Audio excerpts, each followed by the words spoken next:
guys, mapagpalang araw. Ayan, for today's video ay pag-usapan natin yung common and basic components, function of Microsoft Word sa mga estudyante ko dyan.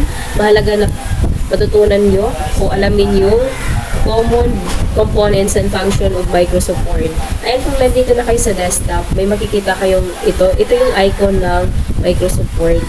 Tap lang natin yan. Pero kung halimbawa naka-hide siya, hindi siya makita sa desktop, dito sa search bar, ito, search nyo lang dito yung Word.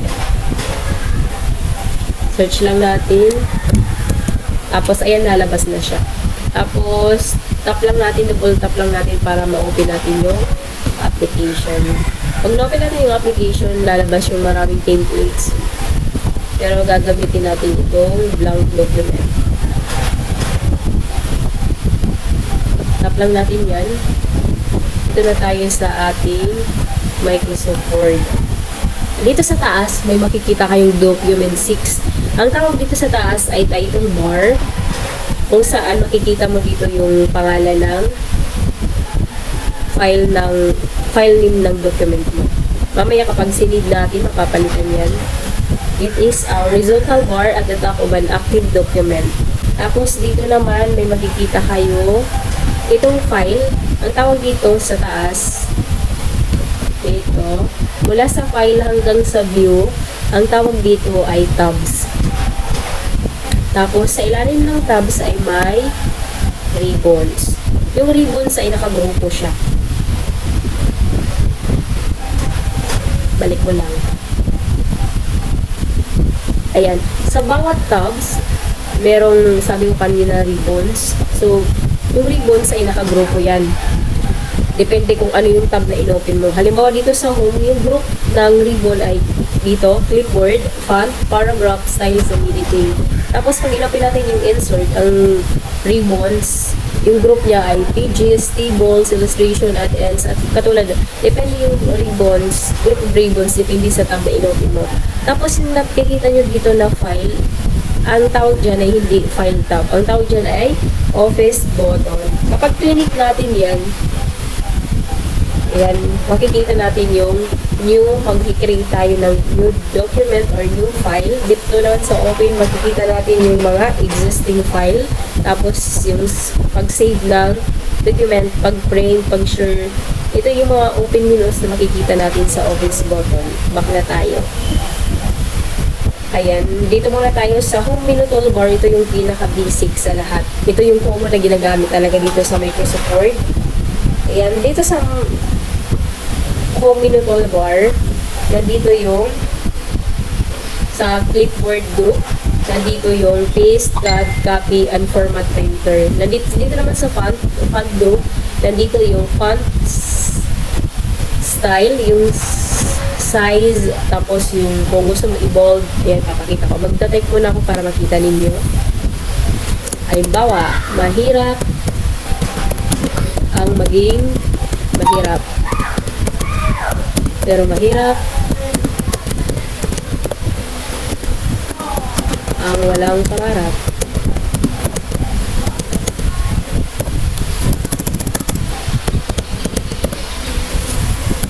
Ayan.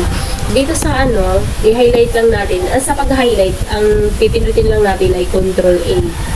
Pero kung halimbawa ayaw mo siya i-highlight lahat, simula dito sa pinakauna, kung ano lang yung gusto mong i-highlight, i-drag mo lang pa right.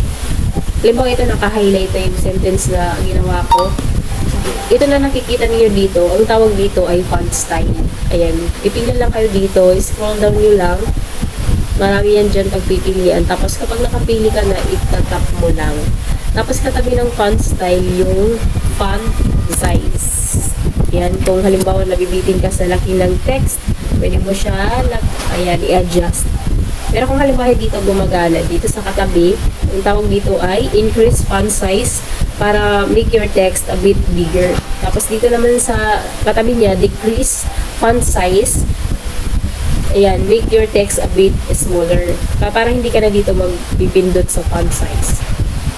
Tapos yung katabi naman ng decrease font size ay yung change case. Isi-change natin dito yung case kung ano yung gusto natin, kung uppercase, lowercase, o capitalize. Kapag sentence case, yung normal lang na pagkaka-type o pagkakasulat ng sentence. Kapag lowercase naman, lahat naka-small.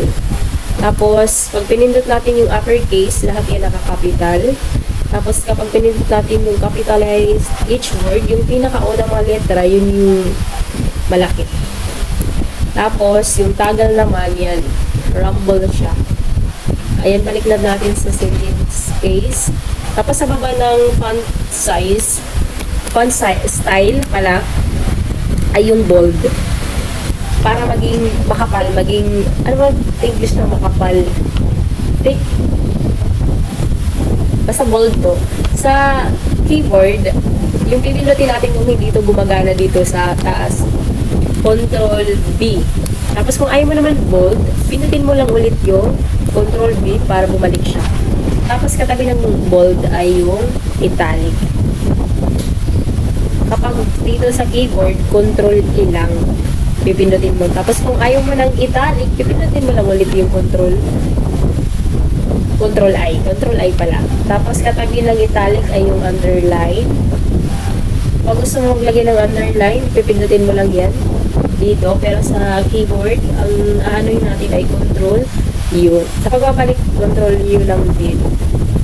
Tapos ayan dito, yung text effects. Ayan, marami kayo magpipilian kung gusto mo mas exciting yung mga text or dito madalas na ginagamit sa title.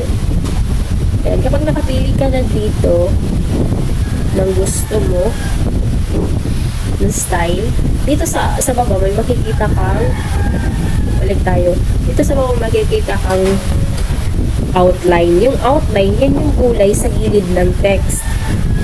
Ayan, halimbawa ito yung pinili natin. Diba nag-iba yung kulay ng sa gilid ng text. Pipili ka kung ano yung babagay. Dapat yung nababasa pa rin yung text na ginawa.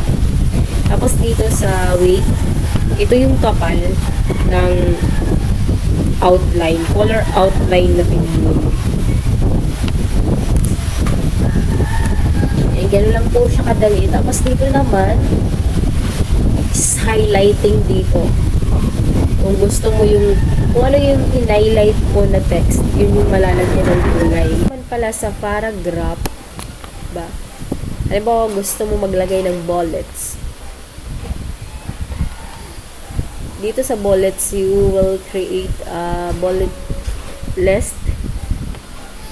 Halimbawa, ayaw mo ng number, maglagay ng number, pwede yung bullets yung gagamitin mo. And dito marami kang pagpipilian na bullets kung ano yung gusto mo dyan. Pag mag-create ka ng list, pwede bullets, tapos pwede rin yung numbers. Katabi niya ng bullets ay numbering. Ayan, halimbawa gusto mo maglagay. Tapos dito naman sa baba, meron tayong alignment. Yung nandito sa pinaka-gilid, yan ang tawag dito ay align left, kung saan ma-align yung content natin with the left margin.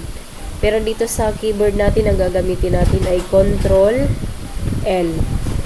Control L ang gagamitin natin to align the text left.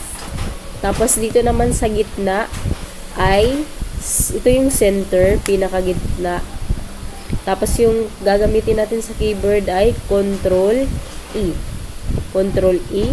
Tapos sa katabi naman ng center ay align right. Align content with the right margin. Ibig sabihin sa dito sa ano natin sa keyboard, ang gagamitin natin ay Control R. Control R ang gagamitin natin dito to align the text right.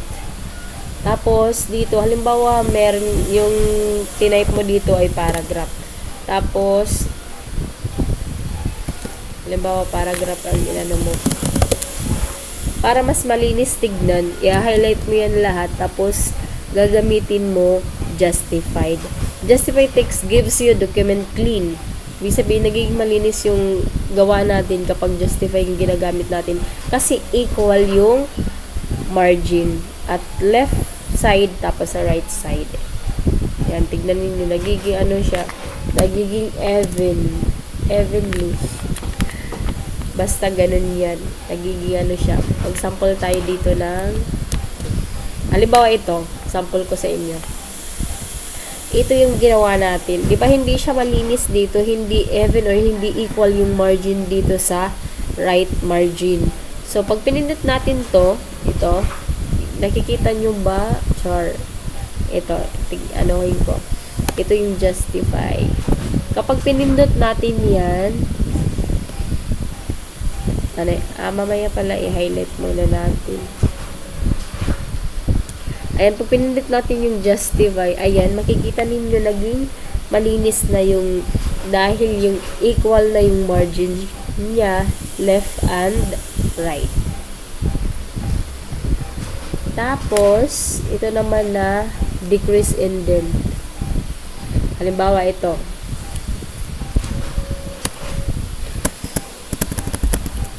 Pag pinindot natin yung decrease margin, mamumove yung paragraph closer to the left margin. Magkuklose yung ano niya.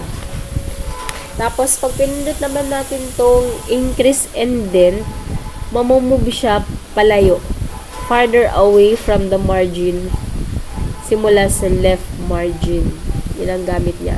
Pero, kung hindi nyo yung gagamitin, sa keyboard natin, ang gagamitin natin ay tab.